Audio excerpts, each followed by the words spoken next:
White House. Ha ha, charade you are. You house-proud town mouse. Ha ha, charade you are. You're trying to keep our feelings off the street. You're nearly a real treat. All tight lips and cold feet. And do you feel abused? This is the Community Solutions Podcast. Jason Bradley, Andrew Richter from deep in the bowels of our underground lair, where we create more excitement on the left than an interview by President Trump. Wow. Believe it. It's happening. You may not hear it, but it's happening. Man, I don't even know what to say They know to we're that. coming. Well, they know that. And they're not happy. Now, Jay, Yeah. I totally know the song. I don't Really? know things that. Yeah, I'm pretty sure I do. But I do not know who. It's like Kiss or one of those kind of bands. Yeah. Right era. 70s rock. Yeah. Or something. It I don't know why it's not ringing a bell, but it is. Damn,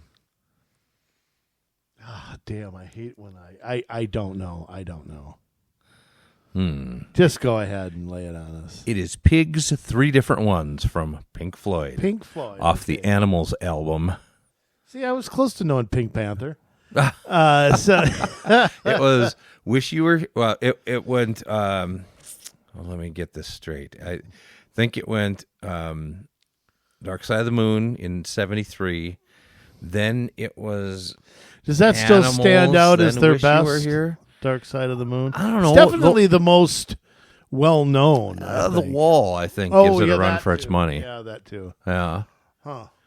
Yeah. We'll just combine them and say the Wall of the Moon. I don't know. Can I ask you a question? Can I make A big, beautiful wall up on the moon. Yeah. Yes. Let me ask you a question. Okay. The vice president has come out of her Amber Alert. She must have been found. I still don't know where Tim Walz is. Yeah. They had to kind of hide him with all his hand gestures and goofiness. He does 3 interviews and nobody will remember anymore. I don't. Yeah. I don't. That's what I don't understand. When the guy was, leading shutdowns over the state, Right. He needed TV cameras to metabolize his food. Now you couldn't find him. It's like, where's Waldo? They ought to have a newspaper of him. Like a cartoon. I did see him the other day. He was on the back of a milk carton. Oh, okay, that makes sense. Yeah. But here's something. Obviously, there's nervousness going on about that strategery in the Harris camp. Yes. Because she's actually sort of out there now, kind of, but not really. Here's my question for you, though. And I think this is what I saw on CBS this morning the other day, and we talked about it off camera, or off the air, but I'm going to bring it up again. I think are the consequences of the basement strategy. Right. And listening to pundits rather than real voters out there. Why go on do an interview, Jay, if you have nothing to say? Okay, if your answer to every question is going to be, well, I grew up a middle-class kid, which is a lie. Right. Her dad was a professor at Stanford. Her mom was a professor as well. It's total BS. They made Her lots parents of were money. divorced, but I mean, it's BS but I don't care. You don't pick where you're born, but Right. Or everything's going to be, well, I'm a gun owner and I'm a blah blah blah, which I don't believe either. No. If you have nothing to say, why are you even bothering to? I mean, if you're not going to answer a question, why? I mean, it's almost like Trump does so many interviews that if he screws up 4 or 5, he does 3 more the next day, and it's like you can't keep up with the guy. Right. Okay. With Harris, it's because she never says anything. Does she not realize that when she does, all eyes are on her? Yeah. If you're going to avoid answering something, it's And then you go to the next interview and you get asked the exact same question. And you give the exact same, what we call word salad. I would just call it gibberish, just rambling psychobabble. I don't know what, I mean, what is the point of doing that? I mean, why not just go back to the basement? What's the point of coming out of the closet if you're not going to do anything with it? I don't get it. Right. But I mean, who is saying to her, hey, it's a great idea as your economic policy to give a tax credit, and listening to her talk about a tax credit, I don't even know if she knows what it is. Right. To only business owners who are black, Yeah. I mean, that's your answer to lowering prices? But I'm going to tell you something. Yeah.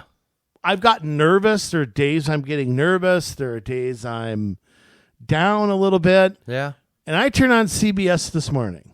Okay. Not this morning, but that's the show. Yeah. This was a day or two ago. And the people in donut shops in Nevada asked better questions and made better points than anybody at the entire CBS network. Everybody there should have been taking notes. Yeah. And everybody's like, what they're going to do is they're going to vote for the known over the unknown. Mm-hmm. There were people hostile to Trump who were voting for him anyway. Yeah. I really don't like him. I voted for him the first time. I mean, everything conceivable. Yeah. But, the country ran well. I'm going to vote for him. And the CBS person kept trying to talk them out of it. And that's journalism. It hardened them. It was, again, the media doesn't understand that being in the tank for someone is... See, this is the thing. Yeah, people don't like that. But you watch a guy like Barack Obama, who the media was in the tank for. Yes. But Obama knew how to play that. Mm-hmm. You couldn't get between him and a TV camera. Right. It was like he didn't, as much as they helped elect him, nobody restricted access to him. No. And to his credit, he went on with people like Bill O'Reilly, and look, I didn't vote for the guy, but, right. I can't accuse him of hiding or not saying what he was going to do. It was pretty obvious.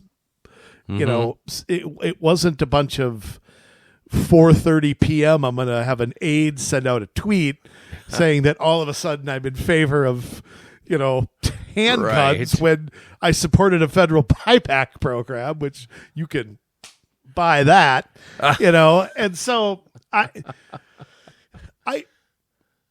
what is the objective? Is it just they're going to try to run out the clock? Is it no news is good news? Which I actually think in politics is the opposite. Yeah. If they're not talking about you, I'd get worried if they're not talking about you. Right. And you see President Trump is playing the exact opposite. Yeah, exactly. Trump probably talks to the media too much. It's like, you don't, everybody knows you. You don't have to do this. Right. You don't have to subject yourself to he wants it. to control the news cycle. That's the thing. Because when the does. Democrats do take it away. Do you think, let me ask you a question. Because CNN got on, I've seen some of their they're getting pissed at Harris. They're getting frustrated. Are they? One of them said something like, I can't remember what it was, but they were really starting to criticize her non-answers. Yeah. Do you think the media secretly wants Trump back? It's good for news. Do you think there's some going, I don't like him, but if he wins, boy, I got a story every day. Right. I think there's a secret? Because I see the media getting more tense with Harris. Like she was on that black journalist thing today, and they were pressing her, and I was surprised. They were like, hey, can you get to the question I asked? And she was kind of like, well, I'm getting there. And because they asked a question of her, and I don't remember the journalist. I don't know who it was. The question was about guns. And Harris went off on some rehearsed lines about it. Right. And a couple different times she kept trying to, I asked you about handguns, not assault rifles, and it was clear neither one of them knew anything about Right. weapons, okay, because your average handgun is a semi-automatic. That actually is what most people commit a crime with, which is right a misnomer that everybody has an AR-15. They're not taking a revolver out. No, they're not. And so, but I mean, it was like 3 minutes long, and they were getting frustrated with her. So I think I think the media, I mean, there's some that just hate him and wish he'd kill himself. But there's some who I think secretly kind of want him back. That could be. I mean, That could be. I don't know. It's this love-hate thing. I can tell you, like, on The View, they definitely don't want him back. But The View wouldn't exist without him. Exactly. That's all they talk about. Exactly. What do you mean they don't want him back? They'd they don't run out like him as president, but if he went away... They'd run out of material by Tuesday. They would have nothing to say. Got nothing to say. Every guest who comes on there, they talk about Trump. Yeah. Somebody's coming on to talk about a Broadway play. They're talking about Trump. I mean, I don't know if that's really the truth or not. I think they want to have a foil. I think he's their foil. I don't know about that. But I want to pivot to the Trump arrest over the weekend, the second attempt on him, which was 5 minutes from being dead. Right there. What is, I love being right, but in this case I don't love being right. Because I said there'd be another attempt. I said it on the AM 1280. I said it. I don't think we're done. I think there'll be another one. It's a sign to me that he's winning. It's a sign to me. And with the closer we get, I think you're going to see it again. What do you make of it? This is. What do you make of it first? And I'll spiel. Well, let me just add. I don't think they can let their guards down, especially if he wins the election between Election Day and Inauguration Day. I think he still needs to be careful in that period. Yeah, and I think there's going to be attempts to somehow not let him take office. I mean, I think that there's people like Jamie Raskin have come out and said, no, we're not letting him take the oath of office. Trying to change the law, whatever it is. Pressuring presidential electors. Yeah. Talk about election interference. Yeah, Jesus all Christ. the stuff they accused him of doing, and they do it times 10. Yeah. You know what my take is? This is the first, again, the media said this in the beginning. Hasn't said it since, which tells me the memo's gone out not to mention this. Right. But no one knew Trump was golfing. Trump made a stop to golf. He was going somewhere that night, wanted to take a break for a few hours. Yeah. He had on his itinerary he was going to Mar-a-Lago. That was it. Yeah. And he had a fundraiser that night or something. There was something going on Sunday night. But there was no, hey, I'll be golfing if you want to drive by and shoot me. Right. It was like a 35-minute decision. Yeah. So how did this guy get there? That's a great question, because he'd been hanging around for 12 hours, supposedly. Who tipped him off? I mean, somebody tipped him off. Somebody had to have. What else do you conclude? I mean, the guy isn't even from the area. I mean, for what I understand, unless they've clarified it, his last residence in Hawaii, wasn't it? Yeah. I'll tell you what, kudos to Ron DeSantis. This is something Josh Shapiro should have done. Yeah. DeSantis goes, the FBI ain't taking over this case. Right. You're in Florida. You're not. Go. We're taking over the case. Yeah. You got no jurisdiction here. And that's something that should have happened in Pennsylvania as well, because there's no reason to put the FBI in charge, not just because of jurisdiction, but because, in my opinion, of bias toward Mr. Trump. Yeah. Thankfully, I think that's the right move. I think DeSantis has to fight that. Yeah. So, maybe we'll actually find out what's going on rather than have it covered up like the first attempt. Right. Oh, what FBI, discrimination against Trump? Lisa Page and the Peter dossier, Strzok, the 41 people that called Hunter's laptop Russian disinformation, the Mueller, Comey. What are you talking about? Yeah.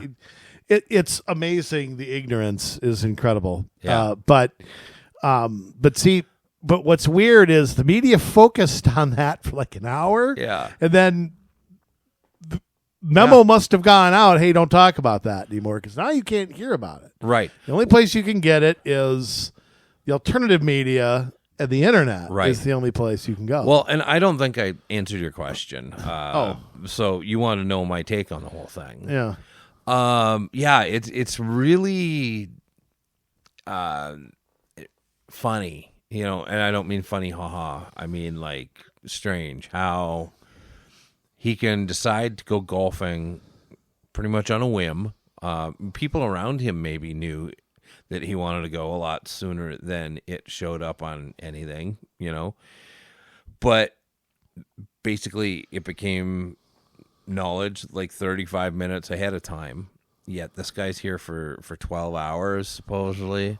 But how long has he been planning this? And because he had the ceramic plates to shield himself from bullets, and he had the GoPro camera all ready to go because he wanted to stream the event and become an internet star.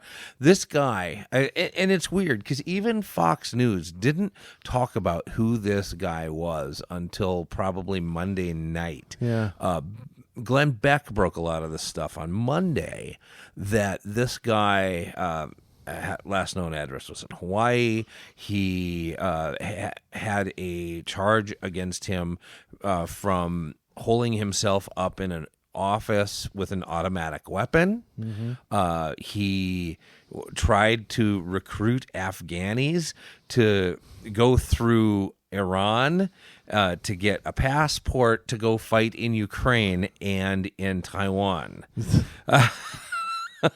I didn't even know we were at war in Taiwan right now.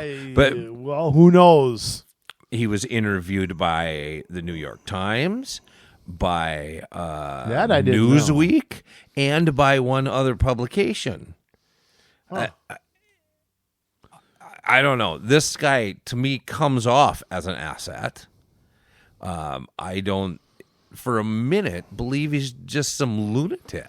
Well, I mean, that's how they're pinning him now. Of course, the lone gunman. It's always the lone whack job. That's right. It's if you were to believe the U.S. government, the only conspiracy ever to kill a president happened with President Lincoln. Yeah. I mean, which was a cast of doorknobs anyway. Right. But every single time this comes up with a lone doorknob with no motive, with no it's of an assassin, and we're just going to assign this person or this person or this person to be the fall guy. It's but look at every attempt that I can think of off the top of my head that in recent memory where a president was assassinated or attempted.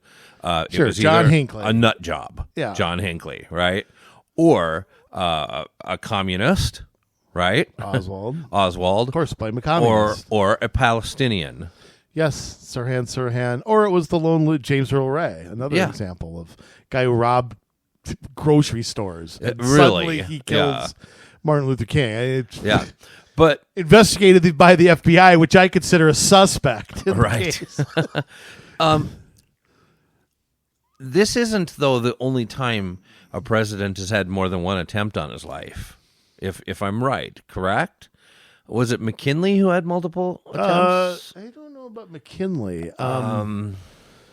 There was one, and I can't Well, and I think the first one actually was Jackson. I think he was the first one to have an attempt. I can't think of the guy's name.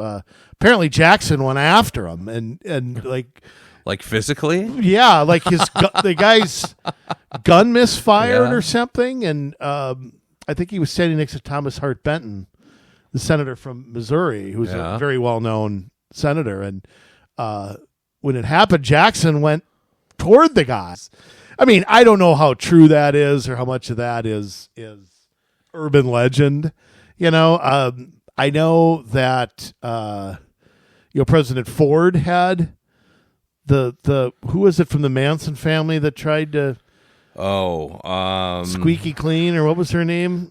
Squeaky Fromm. Fromm, yeah. Somebody in the audience, somebody in the crowd, like, tackled her or something like that. It was...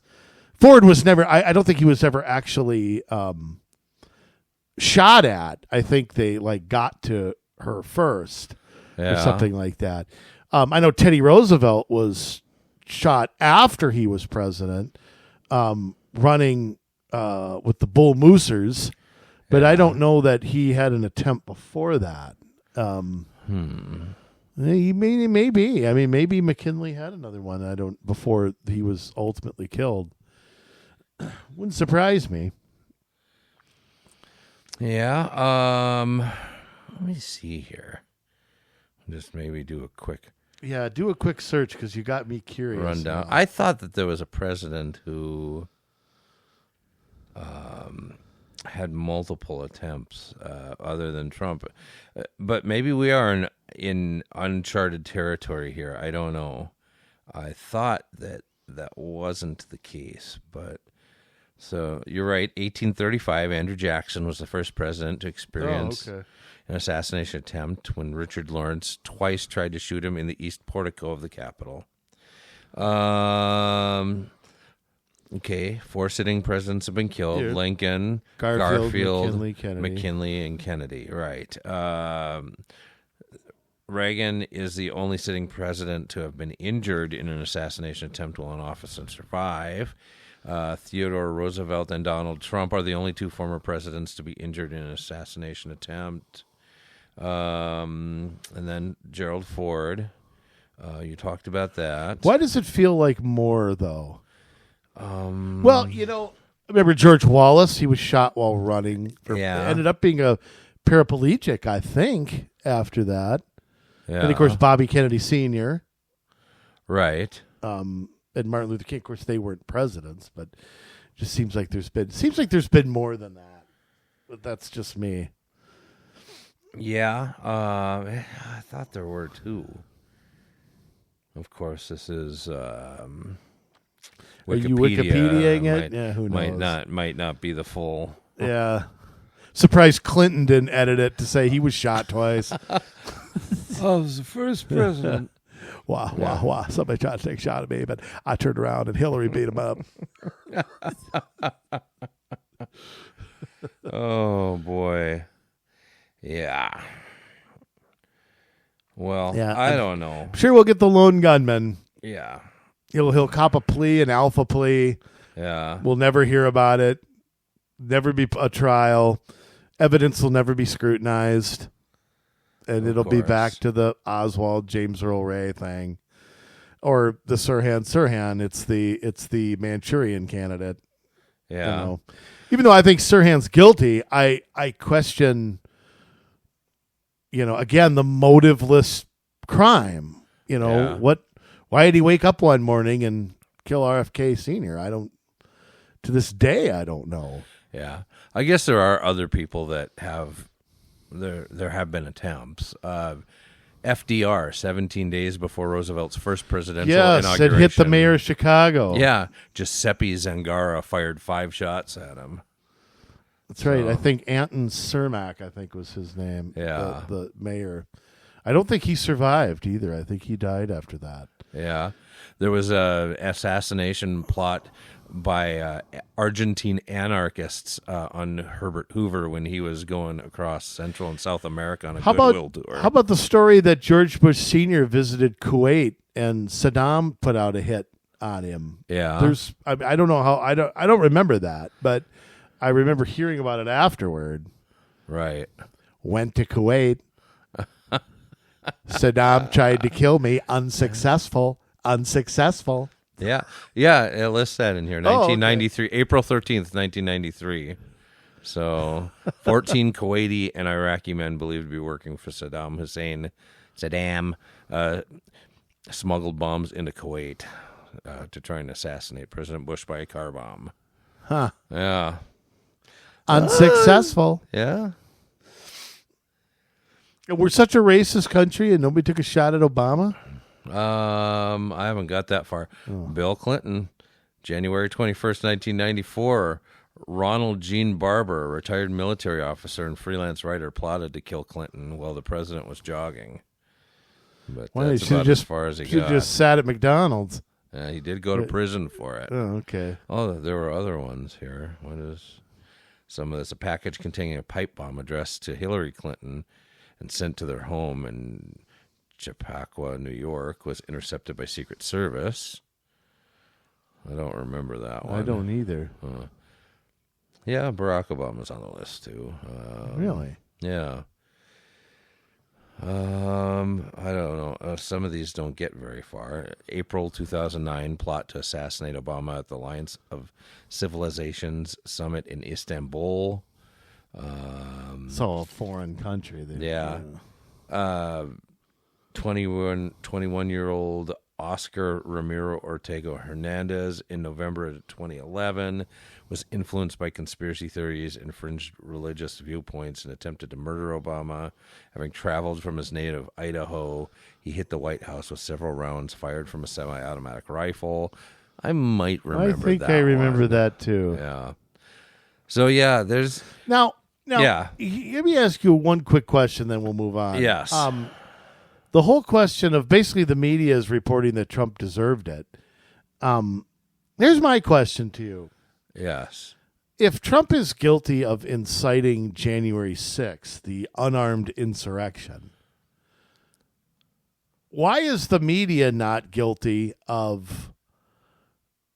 I mean, because it's way worse to me to call somebody Hitler, Mussolini, to go on NBC and make these allegations, call them a threat to, same garbage you hear all the time. Yeah. I mean, which is it? Why does it matter who's the victim and who's the perpetrator?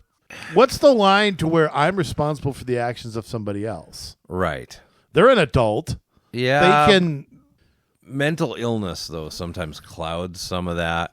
Yeah, I mean, you can take it back into the 80s where it was like heavy metal songs caused people to commit suicide and kill people, and tear video up games puppies caused a school shooting.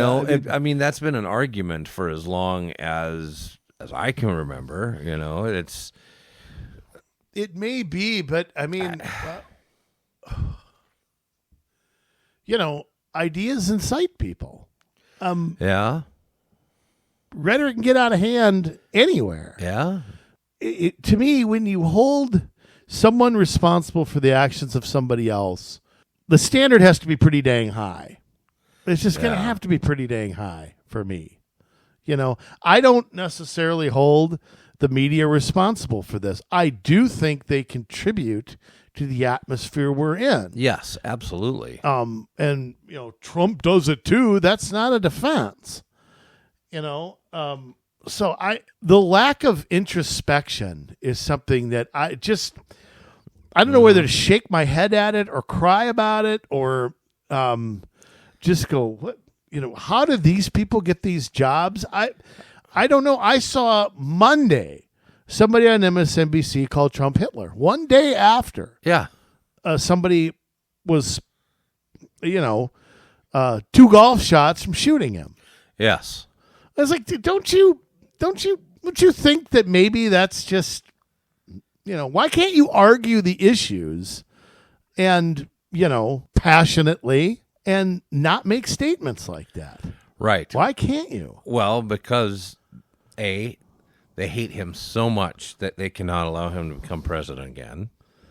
Well, they're gonna. I think they might be crying in about 7 weeks. Well, they might be, but it's two, just because the level of decorum and the environment that we're in, really things have denigrated so far that we don't take into account things like kindness or public decorum or.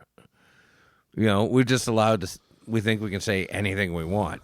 Now, I will say this as a free speech absolutist, that I think people are able to say whatever they want so long as they're, and I think we might have talked about this before, so long as they are not inciting people to riot or, everybody meet me down at the quad at 4 p.m. and we're going to torch this city. You know, if you say that, that's probably not protected, right? Yeah, so that's Minneapolis 3rd Precinct. Right. Idiot. You can say vile things. There are consequences when you do. I mean, I think people need to think a little bit more. Whether it's constitutional or not, right? I think people need to think a little bit more before they talk. But that's the thing. We have to ask ourselves, and we have to be grown up enough to ask ourselves, should I say it? If I say this, what are the ramifications? Yeah, it's the old scene in Jurassic Park where Jeff Goldblum says to the old guy, "Yeah, you can make dinosaurs, but you never stop and think if you should." Right. Yeah, you can. Should you? Well, I always think of that scene. You worry about whether you can. You never stop to think if you should. Right. I don't know. Anyway, okay. Oh, boy. Now,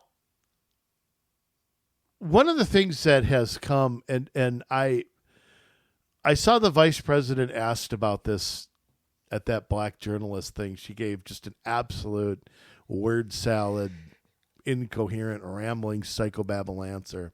Yeah. But Jay, everybody is lamenting. Well, the corporate media and the globalists, right and left, are lamenting that the country doesn't like the people don't like the country's institutions anymore. There's just not the respect out there. Yeah. You know, for the FBI, the CIA, for public schools, for the FDA, for the Department of this, Department of that. Trump's going to get rid of this, blah blah blah. Mm-hmm. Mainstream media. There's not. And again, here's where I go back to the introspection. Yeah. Go back to thinking about, well, why do you think that is? But I thought, I think it is a good subject to talk about what these institutions are and why people don't like them. Right. And one of the things that I think Americans would be, I think they are waking up to this, and maybe I'm somebody that really didn't know some of this until 5, 10, 15 years ago, because I've changed my views on a lot of, I don't know if government institutions is the right word. Agencies. Yeah. I forgot the CDC in it too. Yeah. There was a time I had a lot of respect for that. Yeah. I was reluctant to sort of, and I think a lot of people on the right maybe are guilty of this, and some globalists on the left are guilty of, you're criticizing the rank and file, you're hurting the country, we shouldn't question it. They're the professionals, they know what they're doing. But I have come to, I don't know if despise is the right word, but I have come to, I don't know how I could think lower of the monster, if you will. Yeah. Put your three your 3-letter label on whatever it is, and I don't trust it. Yeah. I don't trust it at all. If they talk, I assume it's a lie. And I think one of the reasons that I feel that way is there's literally no oversight. Right. Of any of this stuff. Don't tell me Congress has an intelligence. They don't do nothing on that intelligence committee. And if they do, it's never in public. Right. Oh, we have to meet behind closed doors. It's classified. Yeah. Yeah, whatever. Right. Everything's classified. We got more classified documents than we have American citizens. It's true. It's unbelievable. And you go back to, I mean, I think the CIA is probably the most egregious of these. Yeah. But I think it's seeped into where I can't divorce myself in my thinking from any of these. I don't think they can be reformed. This is where I break ranks with some people. Yeah. Who think, we just do a house cleaning. No, that's not going to work. No. Not going to work. You're at a public school and you change principals. That might change a little. Yeah. But that doesn't fundamentally change what goes on. No. I think we've unnecessarily complicated things. You talked about going back. Let's really go back.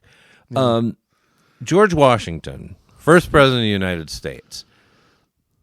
Let's list all of the departments, agencies, whatever that he had. 4, wasn't it? Secretary of State Thomas Jefferson, Secretary of the Treasury Alexander Hamilton, Secretary of War Henry Knox, and Attorney General Edmund Randolph. Yep. 4 departments. Yep. And the Treasury was like 2/3 of it. Yeah. Yes. And the funny thing about it is it did not grow very much. Because I know President Lincoln only had 6. Yeah. I don't recall what they added by then, but I could probably, if I thought real hard, I probably could come up with it. But it's really been a post World War II, yes, I would argue, phenomenon. And I think that's when the CIA was created. Mm-hmm. And I think one of the things that I think that people would be surprised to know is that there have been very few times where this has been put under any scrutiny. Right. You have the Freedom of Information Act, mm-hmm, okay, which is still restricted to a point. You have the House Committee on Assassinations in 1978. Yeah. And you have the Frank Church Committee in 1975. Outside of that, yeah, you show me where these agencies have been put under any kind of scrutiny. Right. Yeah, they haven't been. And the only reason we even know about Operation Northwoods, Operation Paperclip, which was really the first one. Yeah. Because that was really... I hesitate to blame President Truman too much for that because I don't know if how many people know the story, but yeah, when FDR died and the war in Europe ended about a month later,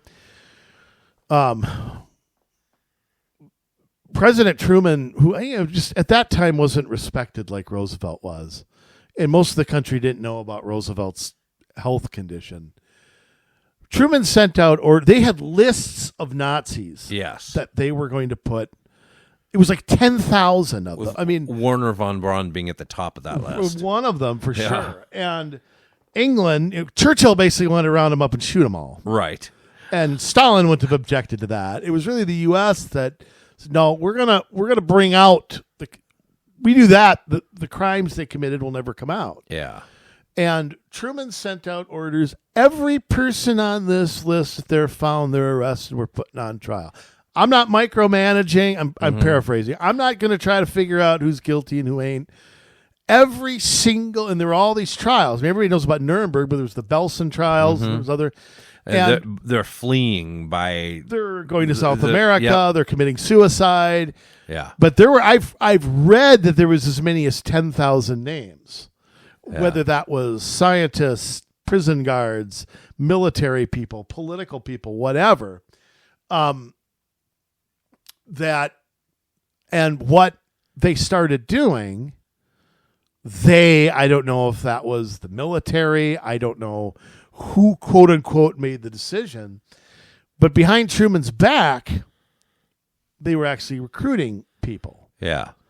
And it was almost a year before Truman found out about it. And supposedly when he did, he was pissed off. Yeah. And it was just the Nuremberg trials were going on at this time, and he was just fuming. But a lifetime of change had happened in that 1 year. Yeah. And I think he was convinced by people around him, George Marshall, Dean Acheson. I'm not saying those guys were in on it. I'm not saying that. But it's like, well, Russia's our enemy now. Right. we've got to focus on Moscow. Churchill had made his Iron Curtain speech. Right. And so Truman, quote unquote, authorized it when it was a year in operation already. I'm not sure he could have killed it. I think if he'd have tried to, they'd have fight him again. Yeah. But it sort of set the precedent of the CIA acting independently of any over. President Eisenhower tried. There was the coup in Iran that we helped depose and install the Shah. Our down in Chile. Yeah, Guatemala, that was another one where we thought the guy was a communist. Iraq, Libya. They were all the old British territories where we had a rationale that they were not to be communist, which, again, is...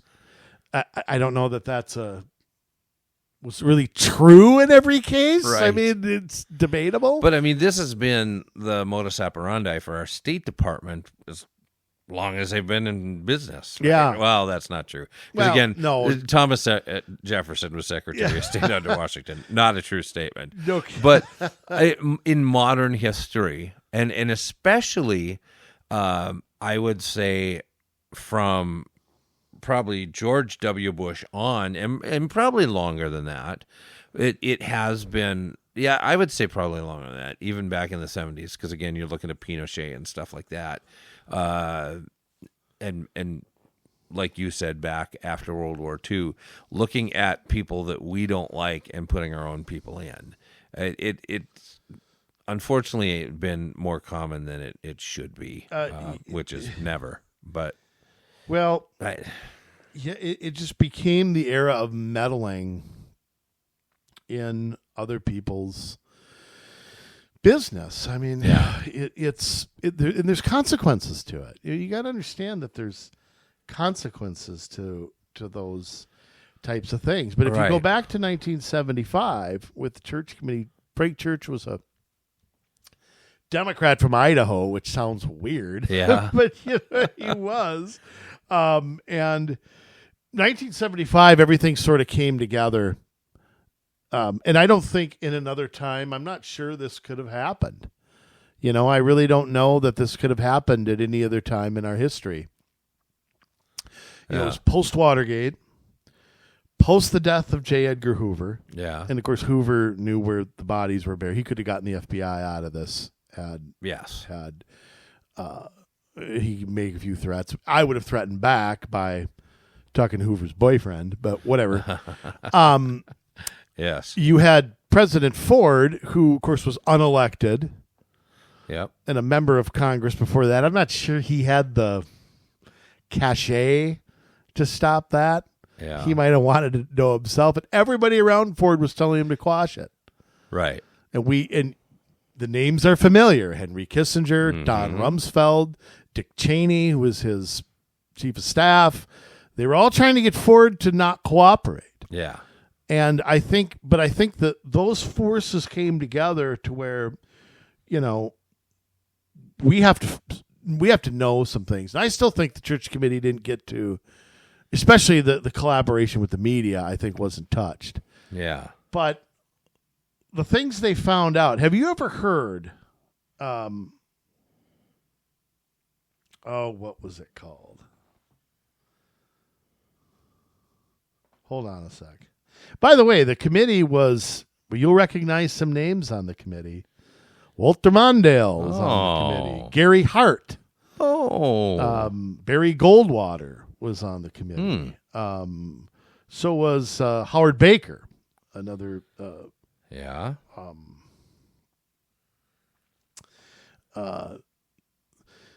famous senator. One of the things, you ever heard of Operation Shamrock?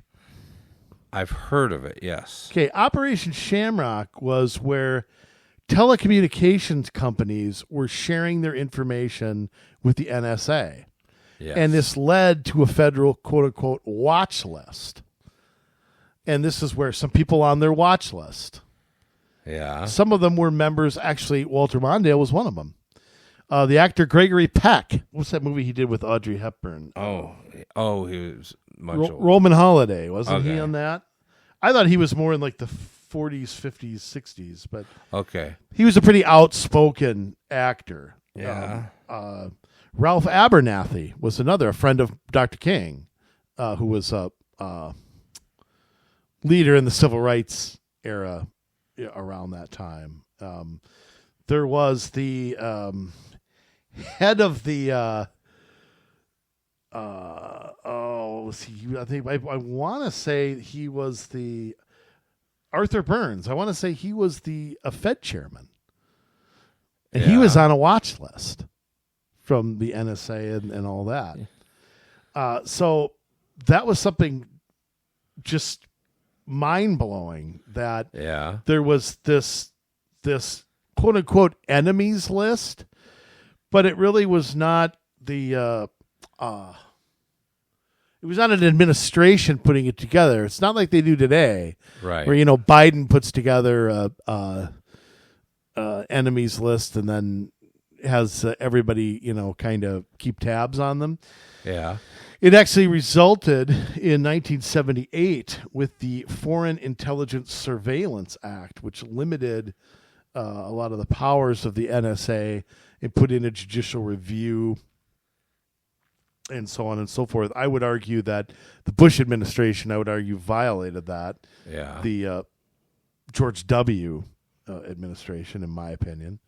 But yeah, they had this huge watch list. They were listening in on phone calls.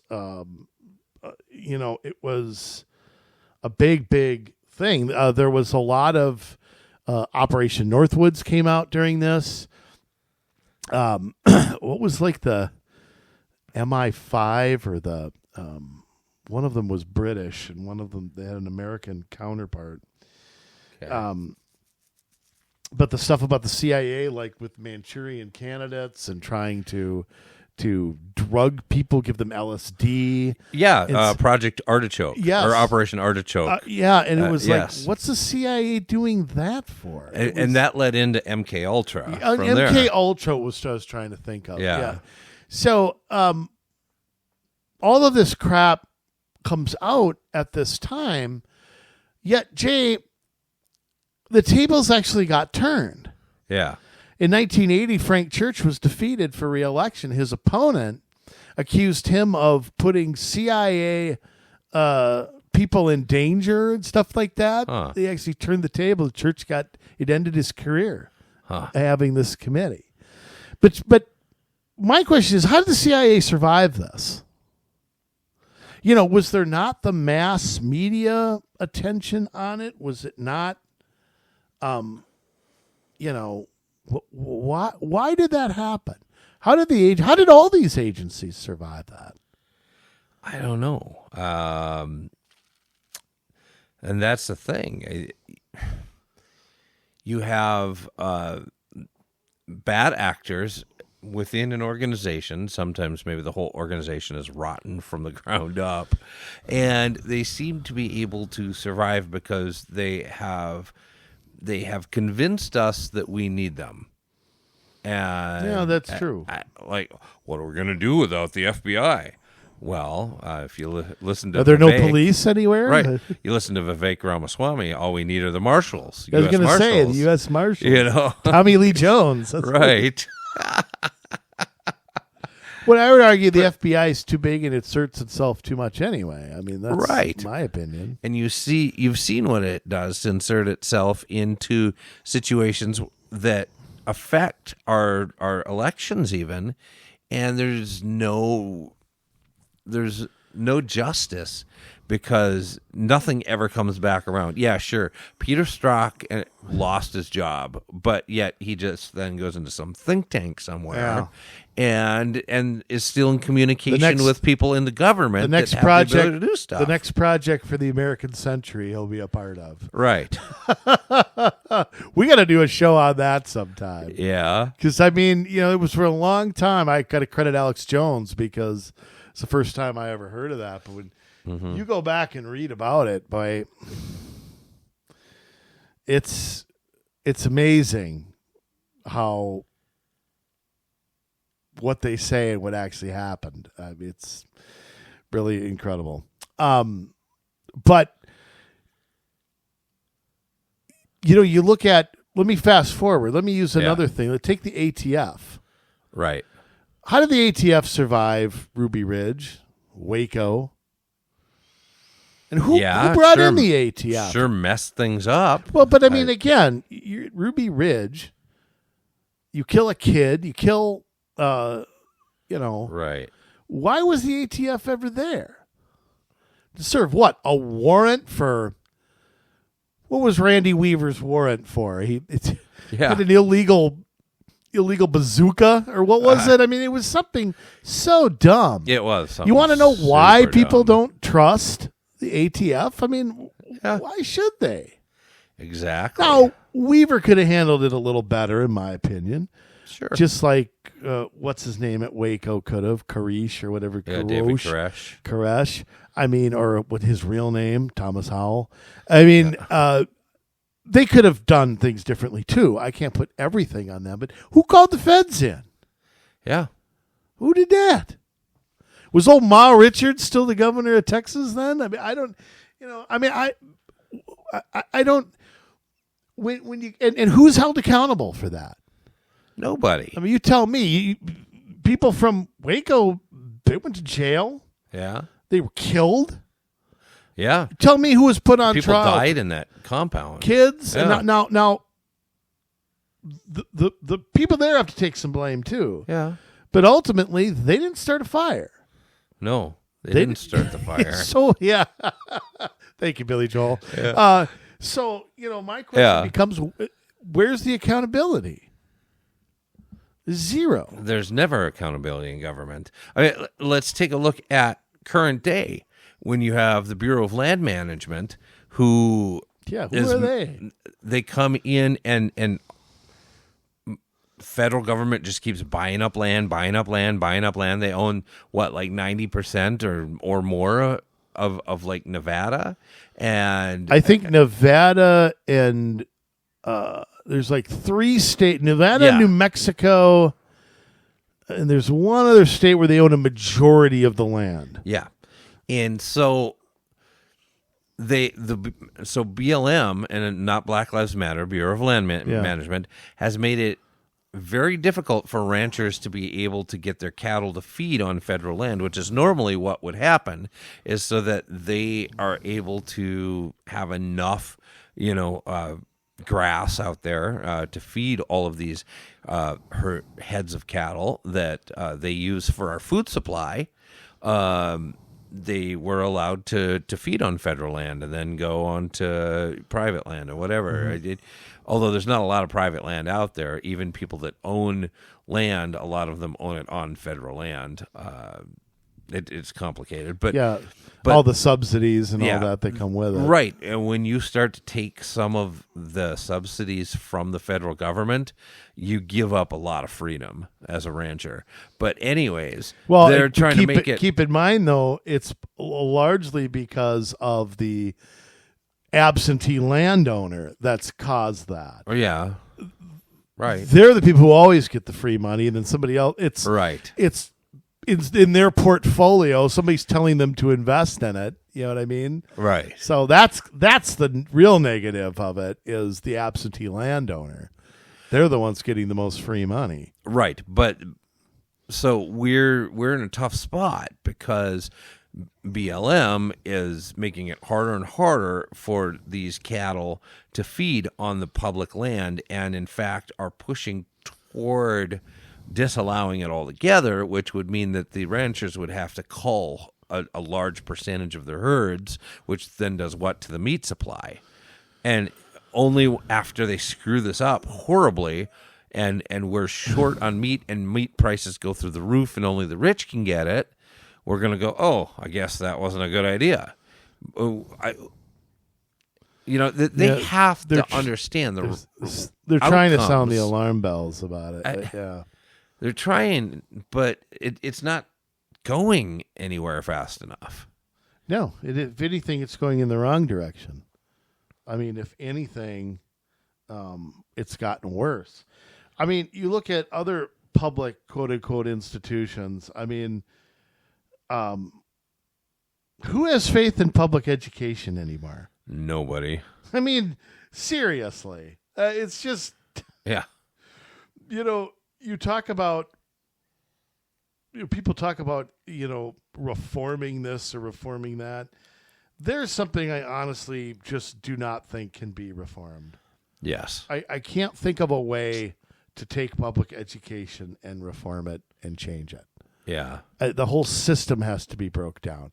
We've thrown money at it. We've tried a million different things and none of it's working. So, I mean, that's a monumental thing to try to break that down. Yeah. But there's no confidence in public education. Even the people who are in it aren't confident in it. Right.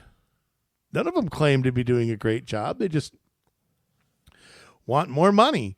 Mm-hmm. I mean, for no results. They never brag about how good of a job they're doing. Right. And as always, no one's fired. No one's held accountable. No one, nothing. Look at the entire Biden administration. We had the debacle in Afghanistan. Who was fired? Nobody. We had economic catastrophe. Who was fired? Nobody. So, we got a horrible situation on the border. President Trump gets shot at. Nobody gets fired. Yep. The House impeaches Mayorkas. I know. And the Senate won't take it up. What? I shouldn't laugh at it, but I know. Once again, I mean, Biden does nothing but praise him. Yeah. Like, gee whiz. I mean, it's like the first time that's ever happened, ever. Yeah. Now, let's look at it in contrast. When Trump was impeached twice, right, the Senate did take it up under Republican leadership and had the hearings and then said, nope, we're not removing him from office. But then the Democrats have to go a step further and not even have the hearings. Yeah. Well, and it's like, if I'm a Democrat too,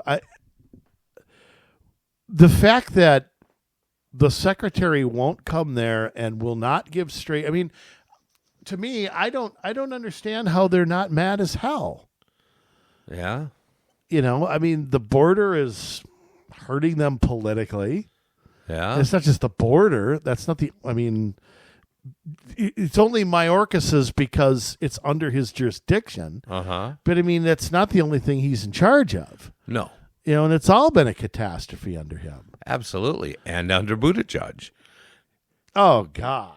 That guy. I can't name a single member of President Biden's cabinet that's done anything good. Yeah. Boy, it's really hard. I mean, go back to Buttigieg. You look at all the train crashes, I mean, including East Palestine, Ohio, but that's not the only one. And all the screw-ups with the FAA, the Federal Aviation Administration, and... Well, and I would take it a step further. I mean, who's held accountable for all these electric car things? Yeah. Where's the Secretary of Energy? What is that, Granholm? Yeah. Where is she? Where is the Treasury Secretary that advises on economic policy? Yeah. I mean, there's zero for it. There's no accountability at all. None. Yeah. And you wonder why these people don't have faith in these agencies and they don't have faith in these departments. And again, from the media standpoint, I don't get it. Right.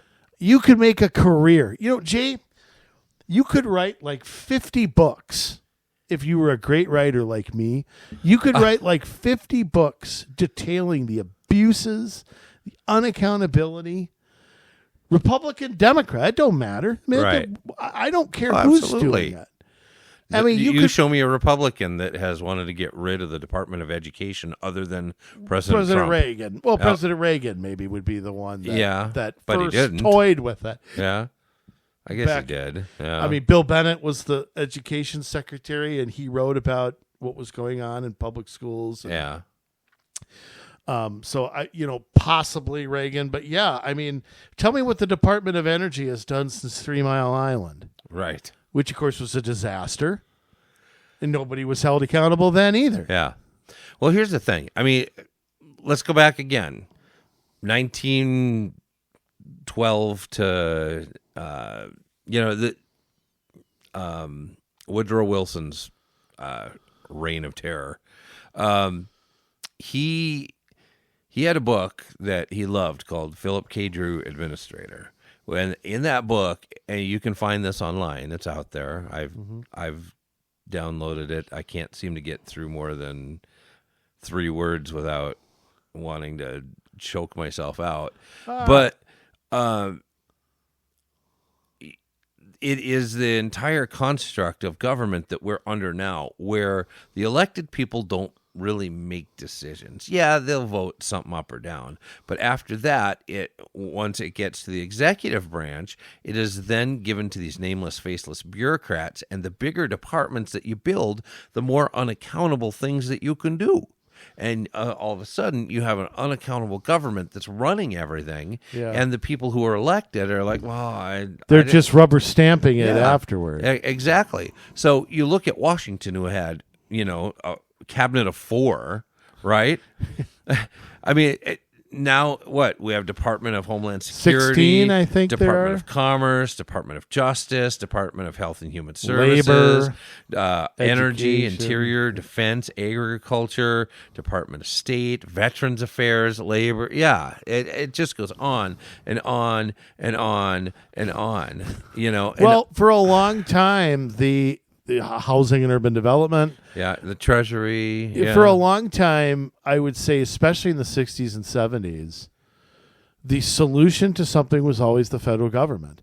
Remember, under Truman, they actually created the Department of Defense and shrank it. Yeah. Because remember, you had the War Department, the Navy Department. There used Right. to be a Secretary of the Navy. Yeah. That all went under the... They actually reduced a cabinet position. Imagine that. Yeah, I mean, under a Democratic president too. Yeah. The world didn't end when the Secretary of War, the Navy Department, and whatever, it all came under jurisdiction of one department. Yeah.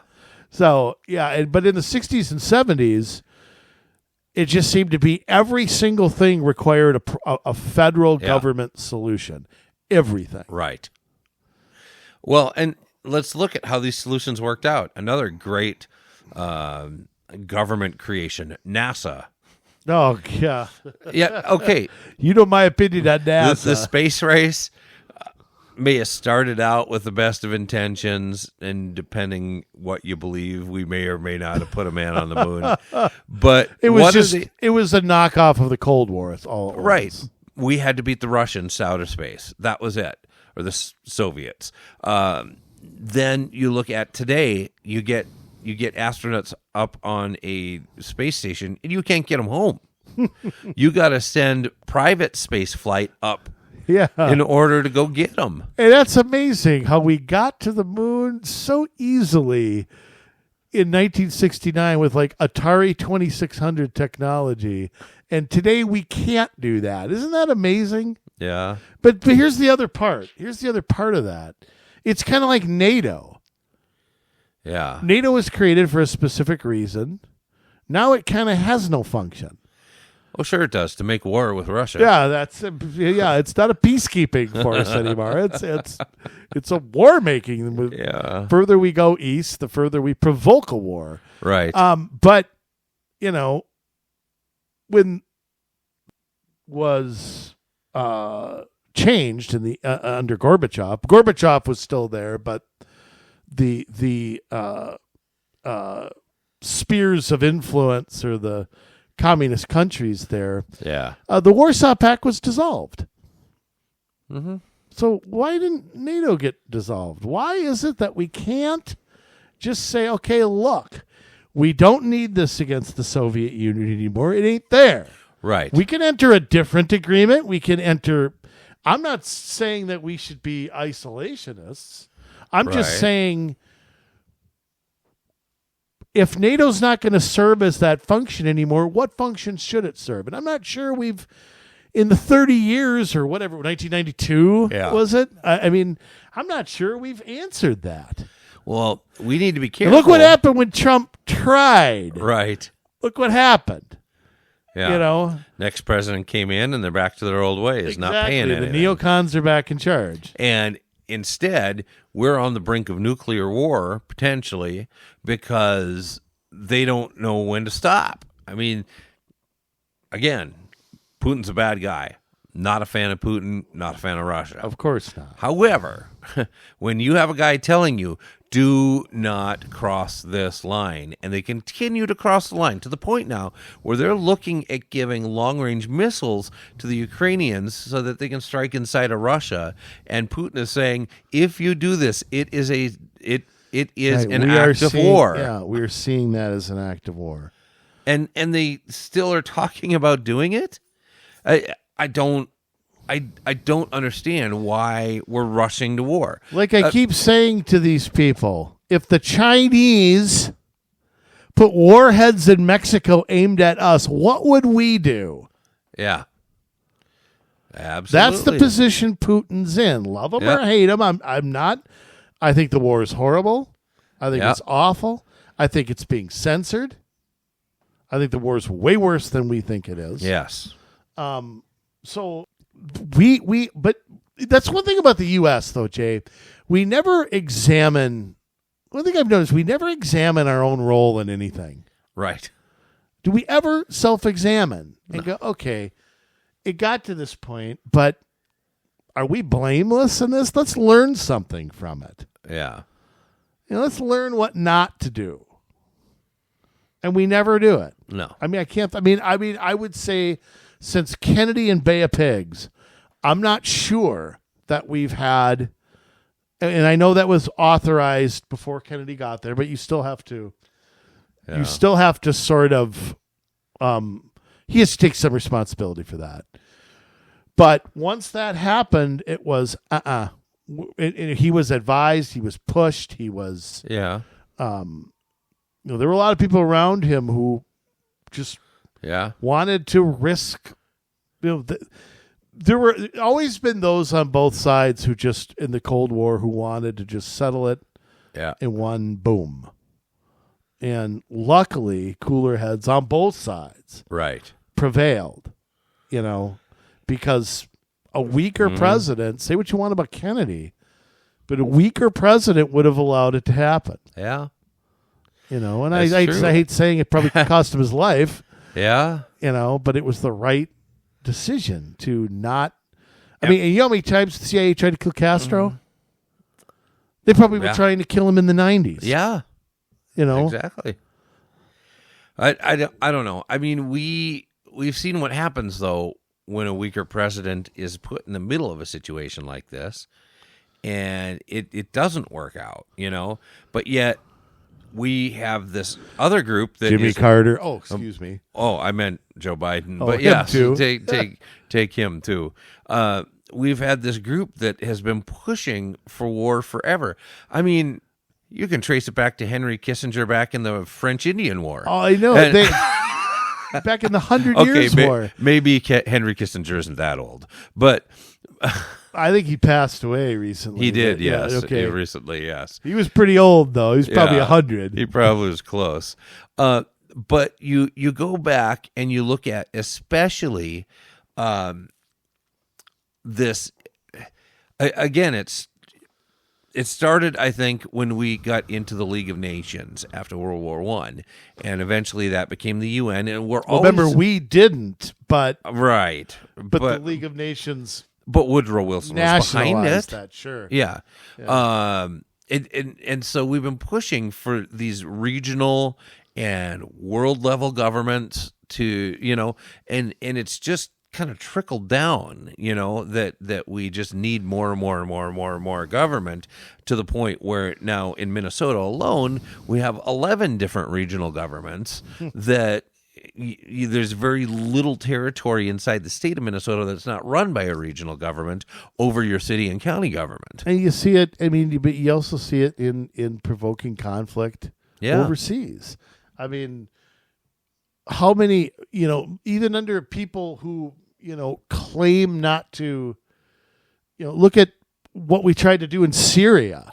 Oh, Assad must go. Yeah. And Syria has been in hundreds of thousands of people in that country have died. Now, look, I'm no fan of Assad Bashir, no fan of him. I think he's a doorknob, not a good guy. But we have instigated conflict in that country since President Obama's first term or something like that. Tell me what the results have been. Assad's still in power and hundreds of thousands of Syrians are dead. Yeah. What's that accomplished, Bill Kristol? Right. The only thing that we've done there that has really worked is when Trump came in and effectively got rid of ISIS. But then we got a weak president. But again, Trump was not interested in regime change. Right. He was going after the terrorists. Yeah, it was a very specific thing. It wasn't a remaking the world thing. Yeah. Trump went, I think it's, see, I used to sort of believe in the sort of good and evil. Mm-hmm. Kind of the way that George W. looked at things, maybe. I've totally changed that. I'm a shades of gray guy now. Because of the success of Trump. Because Trump goes and says, like, I don't care who's in charge. I didn't pick them. They'll probably be there long after me. I'm going to deal with who's there. Instead of trying to install my guy, I'm going to just deal with who's there. And I think that's a smarter way to go about it than to, because here's the thing. Once you remove one dictator, what's your rationale for not removing another and another? Right. And another. And you know what? You can remove somebody and you can have somebody worse. Look at Iran. I mean, look at North Korea. If they were able to get rid of Kim Jong-il, his sister would probably take over, who's rumored to be worse than he is. Kim Jong-un. Yeah. I mean, absolutely. Yeah. No doubt about it. Sorry, I'm thinking about. Yeah, you think about the other so Un. Ronry. I always think of Kim Jong-il. I always think of Charles Barkley because Barkley used to sit on those bad. He never talked about basketball. Charles, what do you think of the first half? Man, I don't know, but Kim Jong-il, that guy is crazy. He gonna blow up the world. It just nobody gonna play basketball anyway. I mean, it was just he never talked about the game. He just talked about whatever was. It was always funny, but he used to rip on Kim Jong-il all the time. It's just funny. The only reason to watch basketball that was Barkley at halftime. And again, I go after. I just Here's the other part, Jay. Yeah.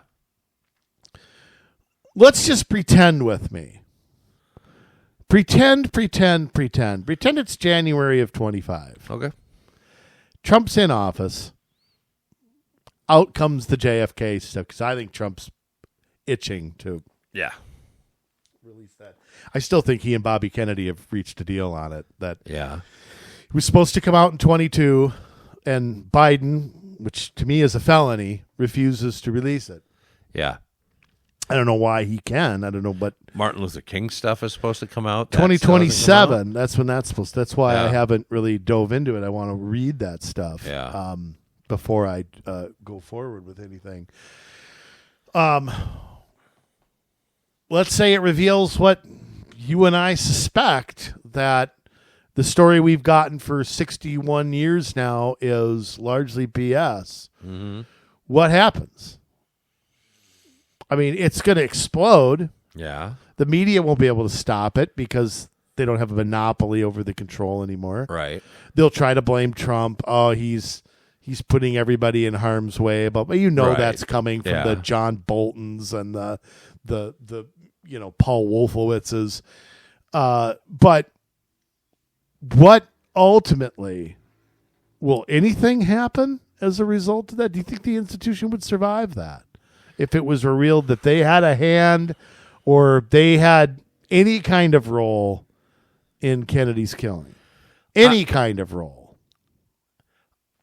If Trump gets elected, I'm not sure that they will be around to see that information get rolled out, personally. But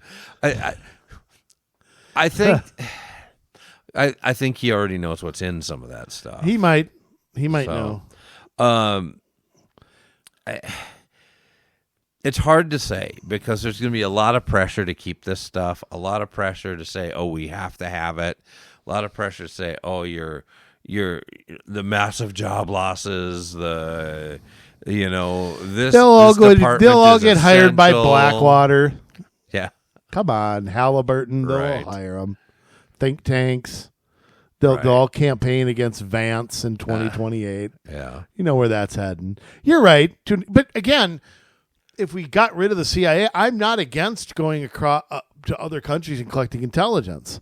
Yeah. I'm not against. I'm not either. I mean, we need to have that. Yeah, but I'm not against their job description as it was laid out in the 1940s. Right. There should be some clear lines that you just don't cross, though. One is you don't ever do anything against a citizen of the United States. Yeah. You're not allowed to touch him, not allowed to look into him. No, hands off. Well, and I think another thing is we got to get out of the regime change business. Absolutely. That would be the next one. I mean, there is President Ford signed, that executive order after the church committee saying we don't take out heads of state anymore. Right. But of course we had previous to that. Yes. But and I still think we do it. I think I we do too. assist in doing it, whether we're doing it, quote unquote, directly or indirectly. I still think we do it. And it's not always done through assassination. It's sometimes done through Arming opposition. It's arming done. opposition. Yeah. Just forcing them out, turning the tide, the attitude of the nation against somebody till they can force them out. Yep, give them a nice vacation home in exile somewhere. Yeah. Send you to the Swiss Alps. It was our State Department that put Zelensky in. Right. That's true. We started the Arab Spring. That was our State Department. Yeah, 100%. I know. This is terrible. So you tell me that stuff's not happening today? It's happening.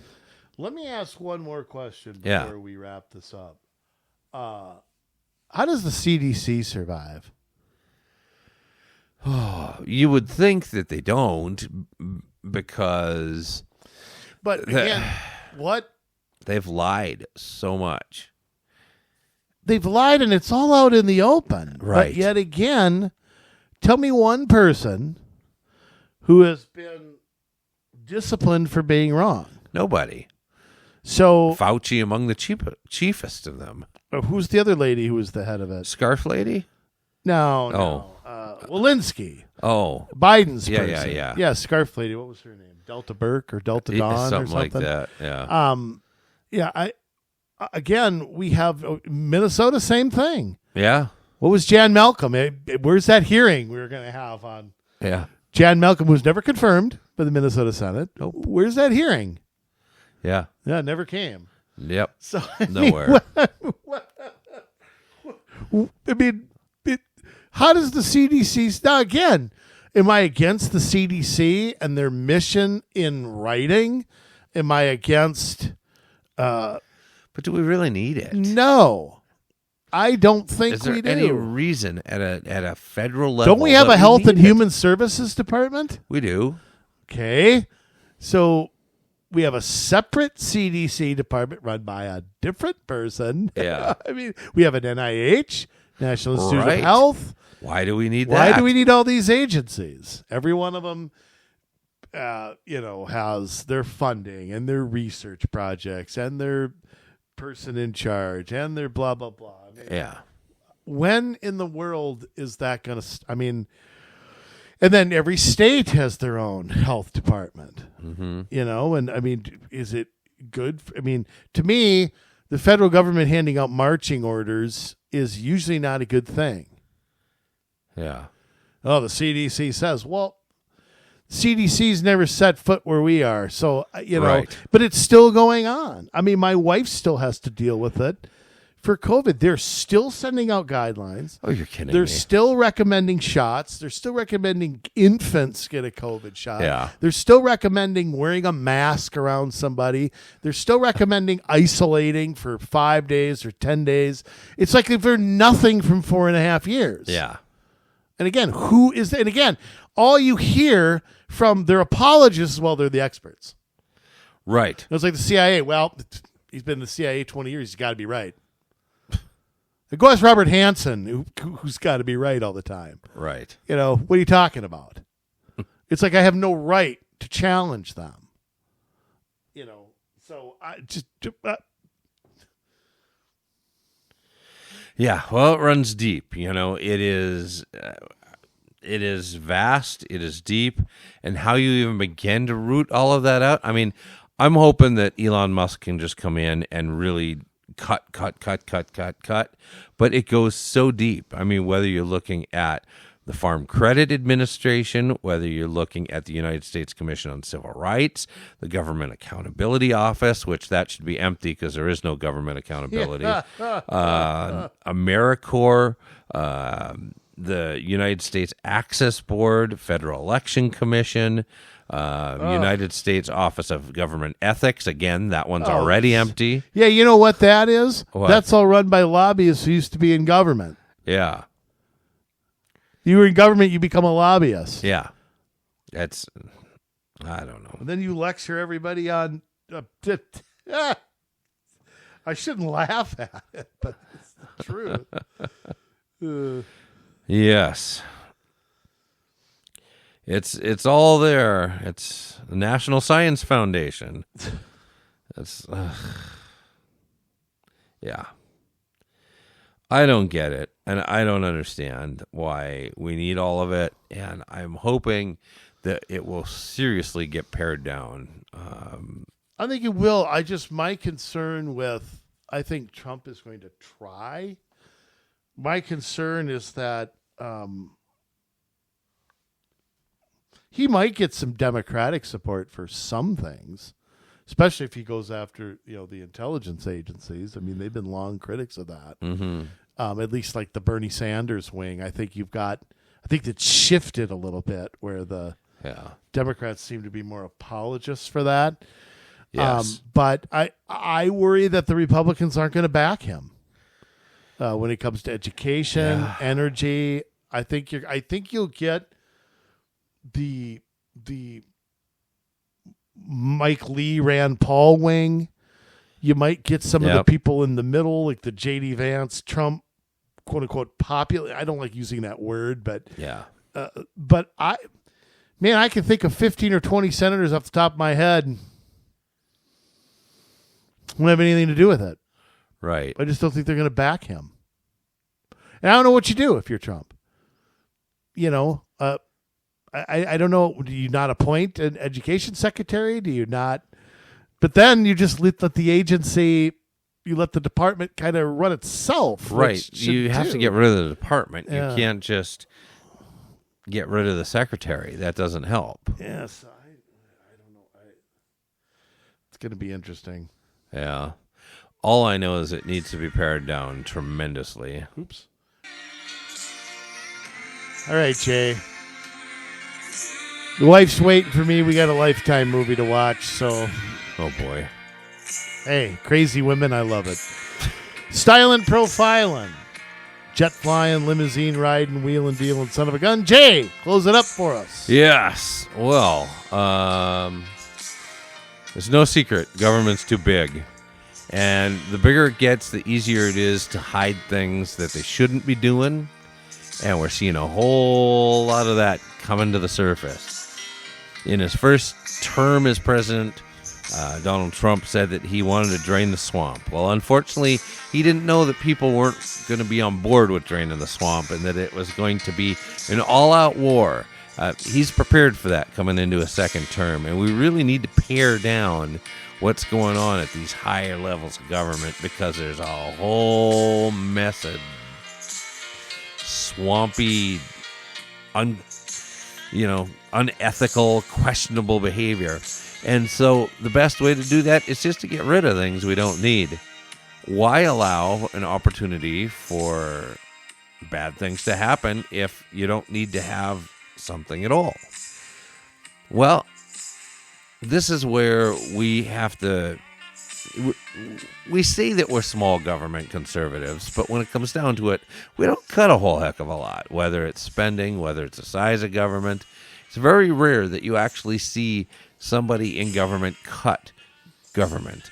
But that's what we're going to have to do, is we're going to have to make peace with the idea that we are actually going to have to endure the comments that come from the left that say that we're killing people, We're cutting basic services, because I can tell you, we're not going to cut basic services.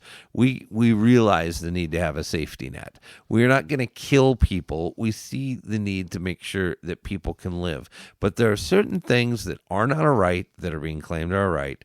There are certain things that people need to be able to do for themselves. There are certain things that the federal government doesn't need to have their hands in, because it's better done at the states, or it's better done at the local level. And so we have this structure of too much government, all the way from global entities down to our city councils.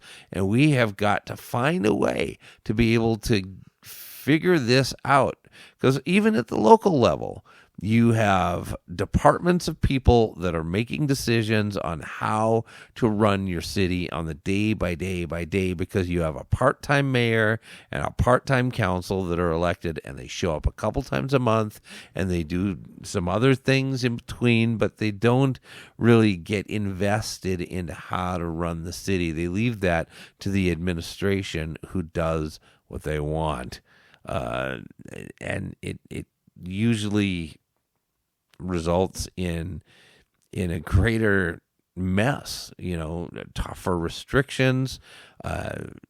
They're pushing ordinances that are not good for the people that live there or the businesses that try to operate there. Next thing you know, you're going through the drive-thru and you can't get a straw. It's just the way that it works. So we have to take a look at these things seriously. And we can't just let go and say, oh, it'll turn out. It'll be all right. Oh, I don't want to have that fight. We need to have the fight. We need to have the conversations. We need to stand strong and not allow the enemy to get his foot in the door. Because once he does,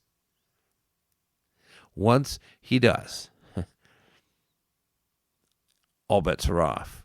As far as growth of government, as far as spending, as far as the restrictions on us, as far as the things that government will be allowed to do behind the scenes that break every rule. It comes down to us. So let's make sure that we do what's right. We don't back down and give away our freedom of speech, our freedom to redress our government for grievances, but that we keep the pressure on at all times, because this government especially cannot be trusted. We want a government that allows us to live a quiet life, to not have to worry about what they're doing every moment. But unfortunately, we're not fully there. So get up. Make sure you're registered to vote and vote. And when it comes up in your city to get on an advisory commission, or at your county level that you have the ability to get on an advisory commission, or maybe with your regional government, and begin to make suggestions that implement actual conservative policies. Because that is how we win going forward. By having radical ideas that are going to shift the landscape that we have to play on. We need to play by our own rules, not by their rules. So if that's you, hey, get a hold of us. COMM Solutions, mn@gmail.com. We can give you some ideas. We can help you know what to do. You want to tell us what's going on around you? We're more than happy to talk about it. Why? Because this is it. It's for all the marbles coming up. So we have to make our stand. Thank you for listening. If I don't say it enough, thank you. Thank you, thank you, thank you. That you keep coming back every week, that you hear what we say, that you press forward with it. I know we're super excited about what's coming. All we got to do is get ourselves across the finish line. We love you, Minnesota, but now it's your turn to get to work.